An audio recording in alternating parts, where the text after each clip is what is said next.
Shalom Aleichem! Estamos aqui para mais um vídeo sobre Rosh Chodesh. E hoje estamos no mês de Reshvan.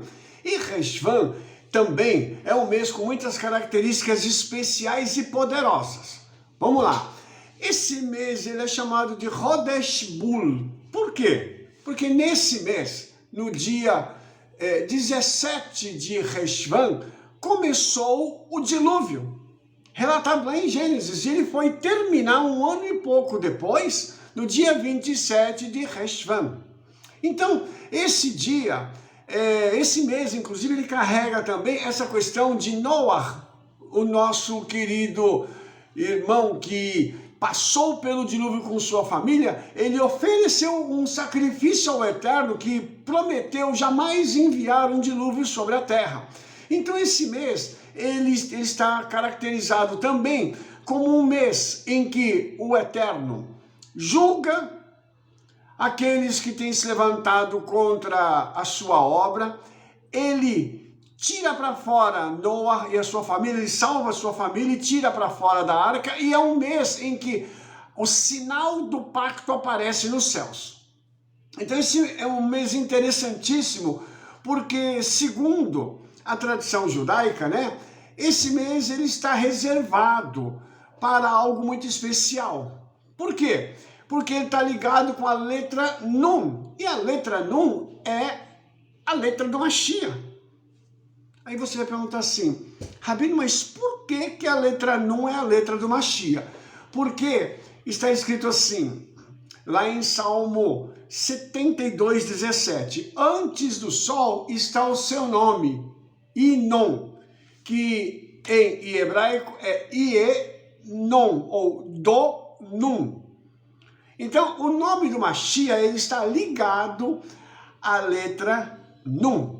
E o verbo que está ligado com essa letra também, no radical, ele significa reinar. Ora, o Mashiach vem para quê? Para reinar. E como substantivo significa o herdeiro do trono. Olha só que coisa extraordinária isso. Então, o Mashiach que reina, ele é também o herdeiro do trono. E olha só que coisa interessante. E esse mês, dentro do calendário judaico, é o 8º mês. E o mês 8º, ele está ligado àquilo que extrapola o natural, ou seja, o sobrenatural. Então, o número 7 é a plenitude. Falei para vocês no mês passado. Agora, o 8, ele é o sobrenatural, porque ele passa do natural. Então, nós temos aqui todas essas características ligadas ao Mashiach, que quando ele se manifestou, e quando ele se manifestar novamente, ele vai se manifestar para reinar, para herdar o trono de Davi, que foi prometido ao rei Davi, que não faltaria varão que se assentasse no seu trono. E Yeshua vai se assentar no trono como Mashiach ben David, o Messias, filho de Davi, o herdeiro legítimo do trono da casa de Israel. Aleluia! E uma outra coisa muito interessante é que ele vai reinar sobre toda a terra, mas não de forma como nós conhecemos os governos da terra. O reinado de Mashiach terá uma conotação sobrenatural. Imagine Yeshua reinando e trazendo justiça para o mundo, trazendo shalom para o mundo, ensinando a Torá para o mundo e fazendo com que o homem possa viver dissociado do pecado. Veja que coisa maravilhosa é essa. A única pessoa que tem a capacidade de fazer isso é o Mashiach, é o nosso querido Yeshua. É por isso que esse número está ligado a tantas coisas interessantes no mês de Reshvan, que é um mês em que Noah passa pelo dilúvio e, de uma forma assim muito especial, nós vemos que havia 8 pessoas na arca. Ou seja, o sobrenatural se manifestando em meio ao dilúvio, para fazer com que eles saíssem do outro lado da grande tempestade ilesos e para construir uma nova terra. Olha que simbolismo tremendo é esse ligado ao mês de Reshvan. E para coroar tudo isso, Noah oferece um sacrifício e um arco é colocado sobre o sol, sobre o céu, né, no céu, mostrando o quê? Que é um pacto do céu com a terra, de que o Senhor vai fazer aquilo que ele prometeu.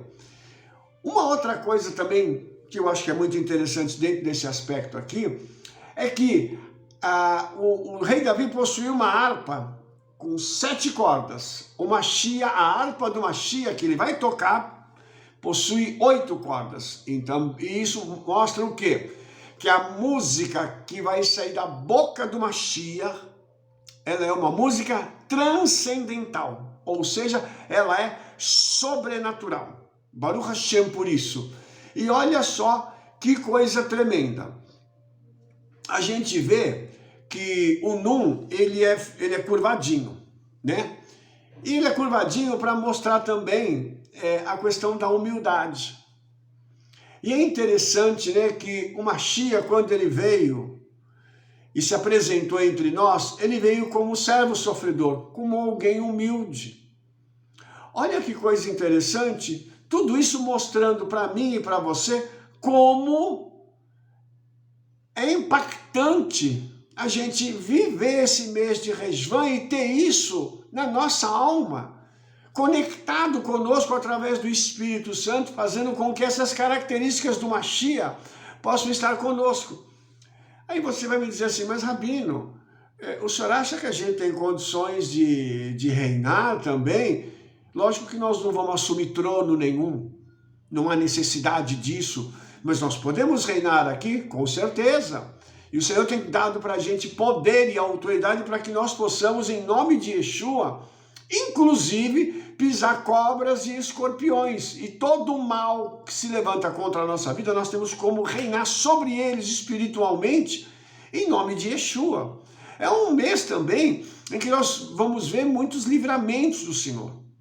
Ou seja, projetos que eram contra nós para nos matar, vão ser transformados numa arca, onde nós vamos passar por esse problema todo e vamos sair do lado de lá vitoriosos e com a certeza de que o pacto que o Senhor fez conosco está sendo confirmado.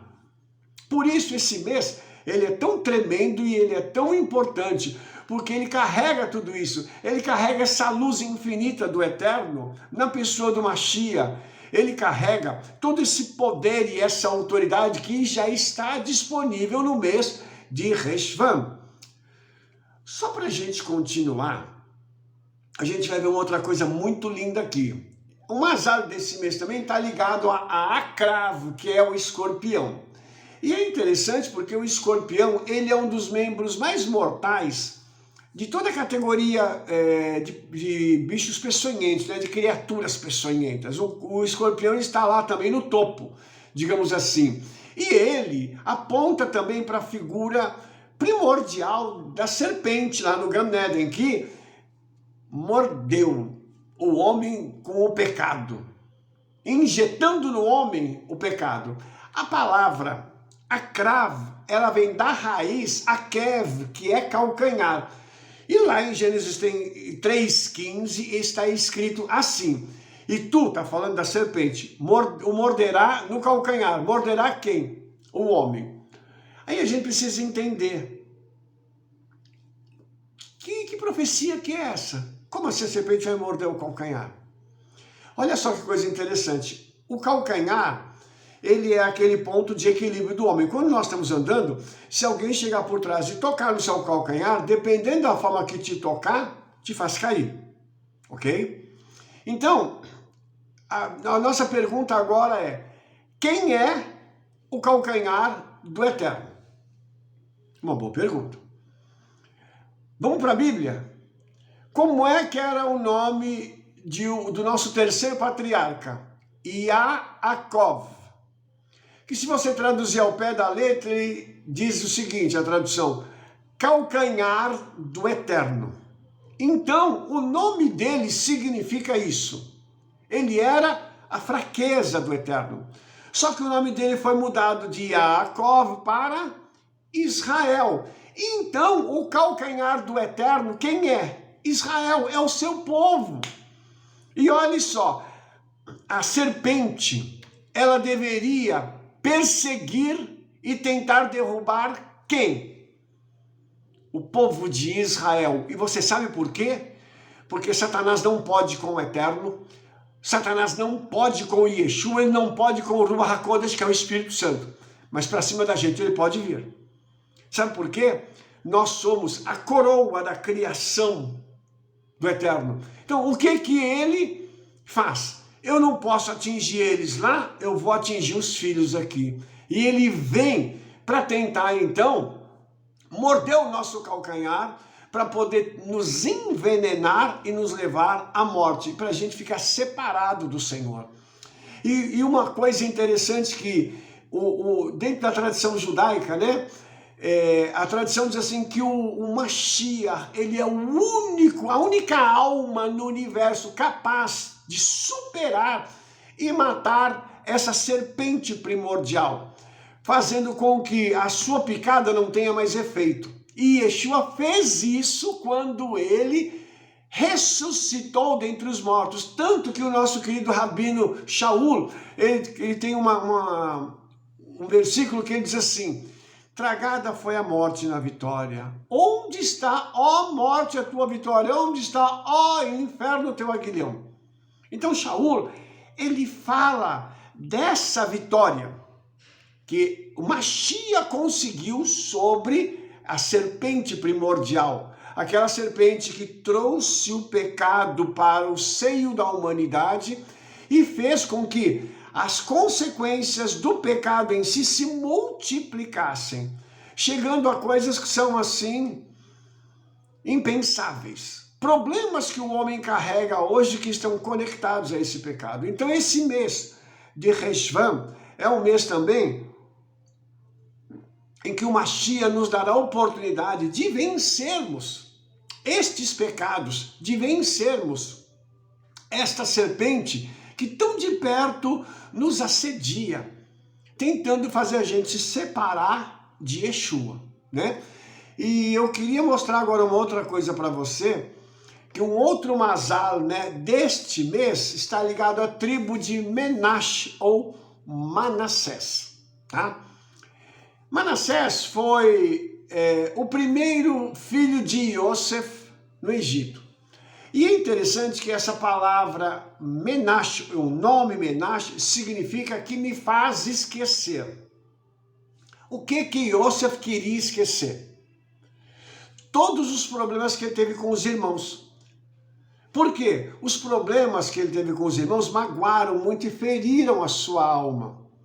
Por outro lado, se não fossem os irmãos terem feito aquilo, Yosef não se tornaria o vice-rei do Egito.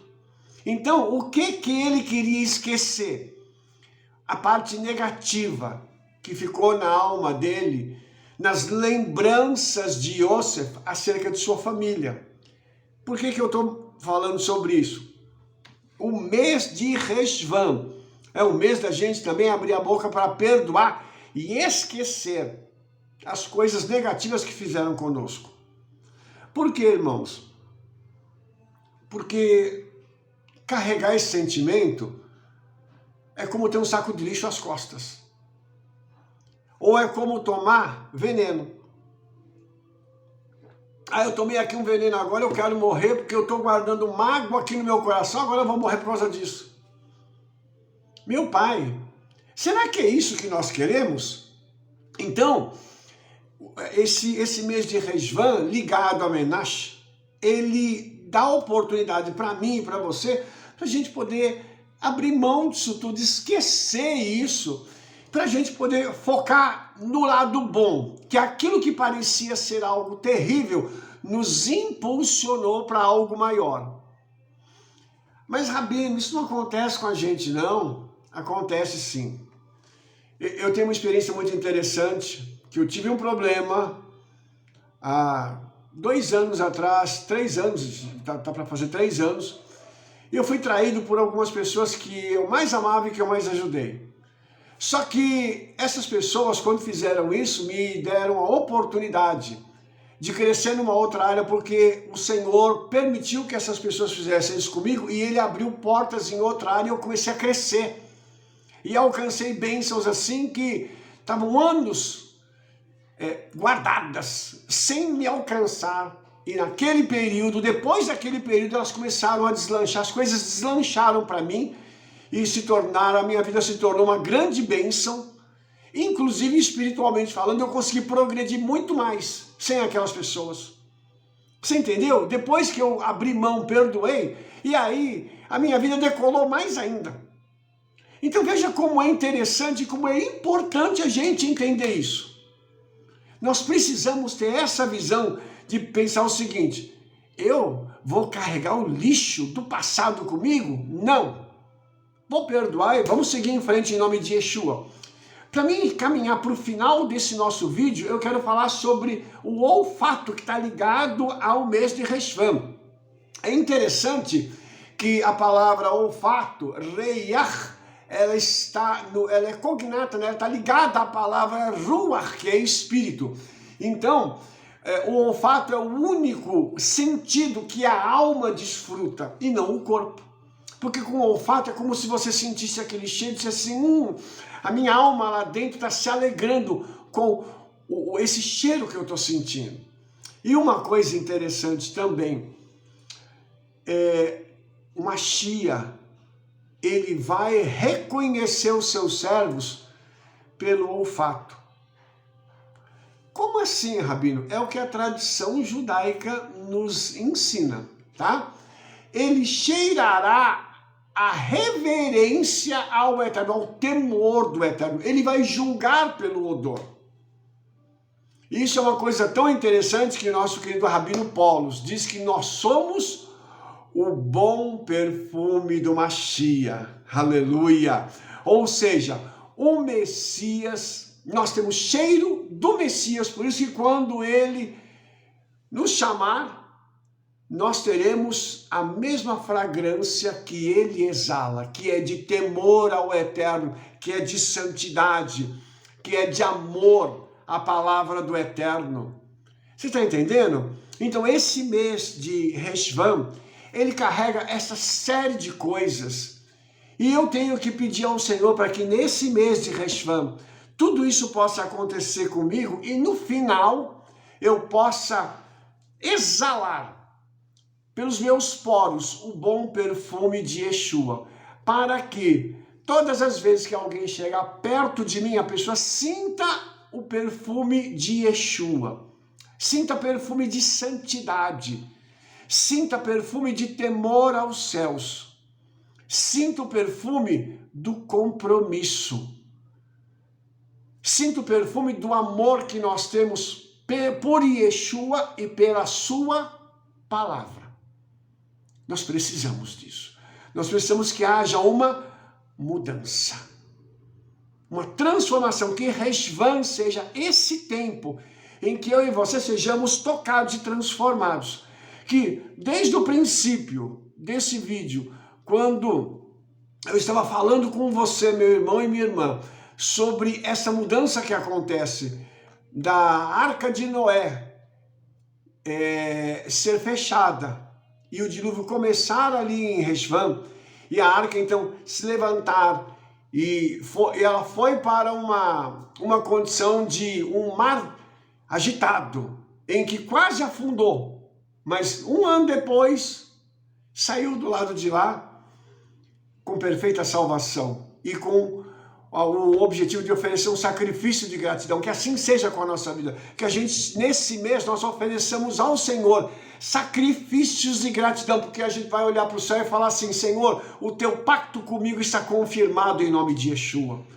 Que esse mês seja tudo isso para mim e para você, e que no final nós possamos ter tudo de Yeshua dentro de nós, e que através de nós realmente esse perfume gostoso, a fragrância messiânica possa ser sentida por todos, em nome de Yeshua. Amém? Se você gostou desse vídeo, dê um like aí, favorite, clique no sininho para você receber todas as nossas recomendações. Espalhe para todo mundo o trabalho que nós estamos fazendo. Nós nos veremos no nosso próximo vídeo. Shalom, shalom, Shavua Tov, Meshem Yeshua Mashiach, o Rei de Israel. Amém, amém. Toda rabá.